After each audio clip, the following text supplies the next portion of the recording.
बिल्कुल देखिए, मैं तो कह रहा हूँ पूरे देश ने इस तरह के जो अपमान श्री सतपाल मलिक जी का हुआ है, उसमें बीजेपी की जितनी कड़े शब्दों में निंदा की करनी चाहिए और जो भी प्रदर्शन करना चाहिए।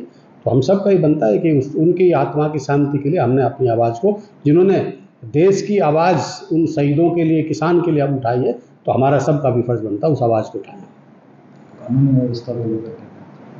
कानून व्यवस्था इस प्रदेश और देश की भद पिटी हुई है। आए दिन मर्डर हो रहे हैं, लूट हो रही है, धमकियाँ दी जा रही हैं, बलात्कार हो रहे हैं।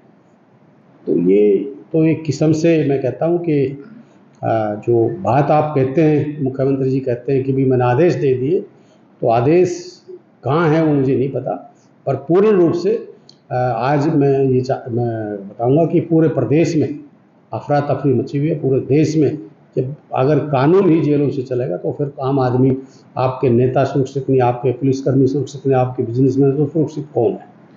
भाजपा द्वारा को लेकर आज़ादी दिवस को लेकर 4 दिन की तिरंगा यात्रा और शहीद स्मारक की स्वच्छता सफाई अभियान रखा गया है। देखिए, मैं हर उस देशभक्त को सलाम करता हूँ और अपने तिरंगे की जो हमारी तिरंगा हमारी शान है, हमारे रग रग में बसता है, खून खून में बसता है, तो हम उसके तो सलाम करते हैं। पर जो बीजेपी के लोग हैं, ये सिर्फ और सिर्फ देश का ध्यान भटकाने के लिए इस तरह की बातें करते हैं कि कहीं ना कहीं कोई विकास की बात ना करे, कोई रोज़गार की बात ना करे, कोई ट्रंप ने जो टैरिफ 50% जो नमस्ते ट्रंप कहने वाले लोगों को आईना दिखाया है, तो उसको कहीं ना कहीं दबाने का ये काम करते हैं। मैं एक बात पूछना चाहूँगा, ये जो तिरंगा यात्रा आज निकाल रहे हैं, क्या कारण था आज तक, जब से हमारा देश आज़ाद हुआ है, आरएसएस के ऑफिस पे आज तक इन्होंने तिरंगा झंडा क्यों नहीं लहराया? मैं इन बीजेपी के नेताओं से बात पूछना चाहता हूँ।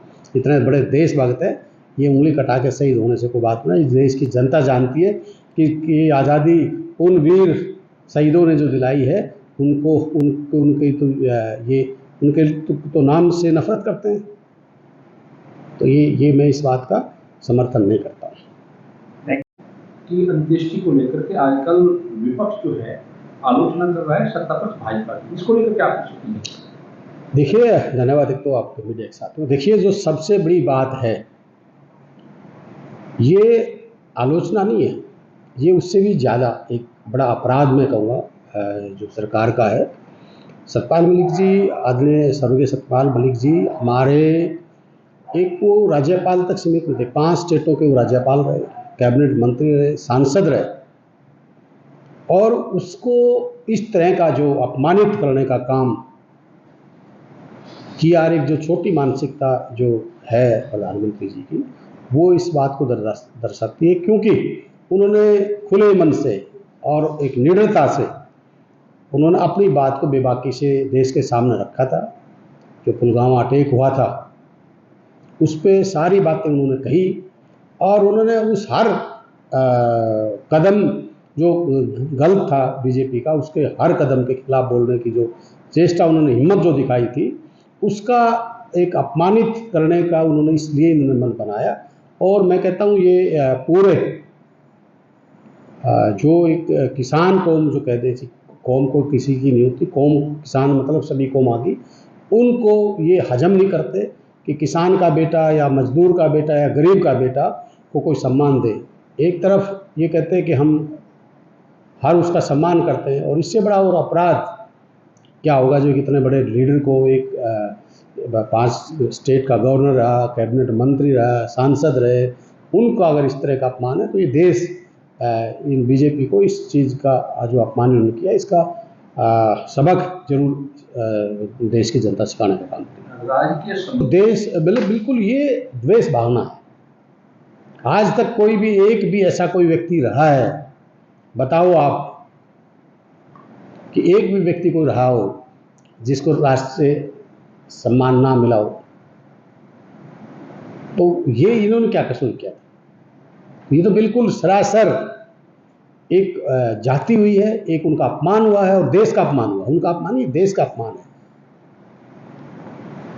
कांग्रेस ये एक झूठ की राजनीति करने वाले लोग हैं। पूरा राष्ट्रीय सम्मान के साथ उनको विदाई दी गई थी, और पूरी कांग्रेस ने एकजुट होकर का जो सम्मान किया और आदरणीय श्री पी.वी. नरसिम्हा राव जी हमारे देश के प्रधानमंत्री रहे और कांग्रेस के बड़े लीडर रहे। ये एक झूठी बातें करने का है, ये तो देश ने देखा है, ये तो देश ने देखा है। सतपाल मलिक जी जिस प्रकार से मोदी जी के अमित शाह जी के खिलाफ बोलते थे, देश ने देखा है। उसका जो उसी का तो अपमान का बदला लेने के लिए तो नहीं किया कि भाई तुम्हारे खिलाफ बोलता था, और वो खिलाफ नहीं, वो सच्चाई के लिए बोलता था। जो किसान की बात हो, चाहे शहीद की बात हो, चाहे मजदूर की बात हो, उन्होंने बेबाकी से अपनी बात रखी है। उसने कभी कोई झूठ बात नहीं रखी, उन्होंने बेबाकी से बात रखी। अगर इनमें दम था तो उसकी इंक्वायरी कराते। अगर वो झूठ बोल रहा है तो क्यों नहीं एक शब्द किसी भी बीजेपी के लीडर ने कहा कि झूठ बोल रहा है। हमारे 56 जवान शहीद हो जाते हैं और उनकी तरफ से कोई बात नहीं आती है, तो ये कोई अगर इतना गंभीर मामला नहीं होता तो ये जवाब देते आके। एक तरफ सत्यपाल मलिक की राय के सम्मान के साथ अंत्येष्टि न करना, उधर दूसरी तरफ उससे इस घटना से पहले उपराष्ट्रपति पद से अचानक जयदीप धनखड़ का इस्तीफा दिया। ये भी इस बात से को दर्शाती है कि जो व्यक्ति जिन्होंने बड़े मंच से किसान की बात उठाई और वहाँ पे केंद्रीय मंत्री आदरणीय शिवराज सिंह चौहान जी बैठे थे, उन्होंने बाकायदा कई बार कहा, और आप सब ने पता है कुछ न कुछ कोई बड़ा घोटाला या कोई बड़ा गेम था जिससे उसको अगले दिन उन्होंने सर्वदलीय बैठक बुलाई है, मीटिंग लेनी थी, और उसी रात को अचानक हमारे आदरणीय उपराष्ट्रपति श्री जयदीप धनखड़ जी अपना इस्तीफे की घोषणा करते हैं। तो ये कहीं न कहीं, मैंने कहा ना, ये कहीं न कहीं ये दाल में काला नहीं, पूरी दाल इनकी काली है। और ये किसी किसान के, मजदूर के, किसी के बेटे को ये कई अच्छी जगह देखना नहीं चाहता। और दूसरा, इस बात से ये साबित होता है कि आज तक उपराष्ट्रपति जो हमारे पूर्व उपराष्ट्रपति है श्री जगदीप धनखड़ जी का अभी तक ये नहीं पता वो हैं कहाँ। कल हमारे जयराम रमेश जी ने, कपिल सिब्बल ने तो मांग भी की है कि भाई हमें स्पष्टीकरण दे बीजेपी के लोग और हमें बताएं कि श्री जयदीप धनखड़ जी जो उपराष्ट्रपति है वो हैं कहाँ।